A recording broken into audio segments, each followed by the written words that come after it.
Փաստաբաներիկ Ալեքսանյանի, դատավոր Արուսյակ Ալեքսանյանի և նրա օգնական Թամարա Պետրոսյանի նկատմամբ հակակոռուպցիոն դատարանը մեղադրական վերդիկտ է կայացրել։ Այս քրեական վարույթը վերաբերում է քրեական հեղինակություն Ֆազմակ անվամբ հայտնի Սերգեյ Գրիգորյանին։ Դատարանը որոշել էր գրավի դիմաց ազատ արձակել Գրիգորյանին, բավարարելով նրա պաշտպան Էրիկ Ալեքսանյանի ներկայացրած միջնորդությունը, ԱԱԾ-ն սակայն դատավորին մեղադրել է ակնհայտ անարդար դատական ակտ կայացնելու և պաշտոնեական լիազորություններն անցնելու, իսկ Էրիկ Ալեքսանյանին դատավոր Ալեքսանյանի պաշտոնեական լիազորություններն անցնելու հարցում օժանդակելու մեջ։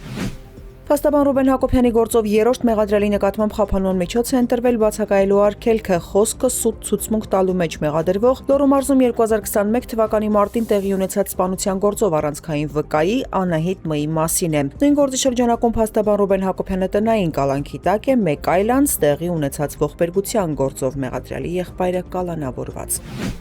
Հնդկաստանի արտգործնախարար Սուբրամանիամ Ջայշանկարը շնորհակալություն է հայտնել Հայաստանին Իրանից երկրի քաղաքացիների տարհանումն ապահովելու համար։ X-ում գրառմամբ նա շեշտել է Իրանից Հնդկաստանի ավելի քան 550 քաղաքացիներ անվտանգ տարհանվել են։ Հայաստանի արտգործնախարարությունը հայտնել էր, որ Իրանում պատերազմի սկսվելուց հետո 46 երկրի քաղաքացիներ են տարհանվել Հայաստանի տարածքով։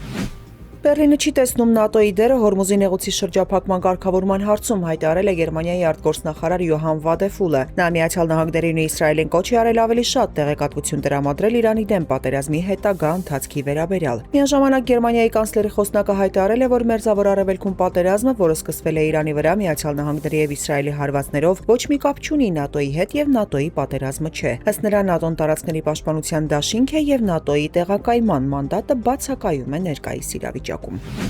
Մեծ Բրիտանիայի վարչապետ Քիր Սթարմերը հրաժարվել է ռազմանավեր ուղարկել Հորմուզի նեղուց ԱՄՆ նախագահ Դոնալդ Թրամփի խնդրանքով։ Հաղորդվում է, որ Լոնդոնն ինտենսիվորեն ուսումնասիրում է, թե ինչ կարելի է անել նեղուցը բացելու համար, բայց հրաժարվում է հստակ պարտավորություններ ստանձնել։ Այլ երկրներ, այդ թվում Ֆրանսիան, Գերմանիան, Ավստրալիան, Ճապոնիան և Հարավային Կորեան նույնպես պատրաստ չեն ռազմանավեր ուղարկել նեղուց։ Երկրների շրջանում աճում է մտահոգությունը, որ պատերազմը կարող է անորոշ ժամանակով ձգձգվել։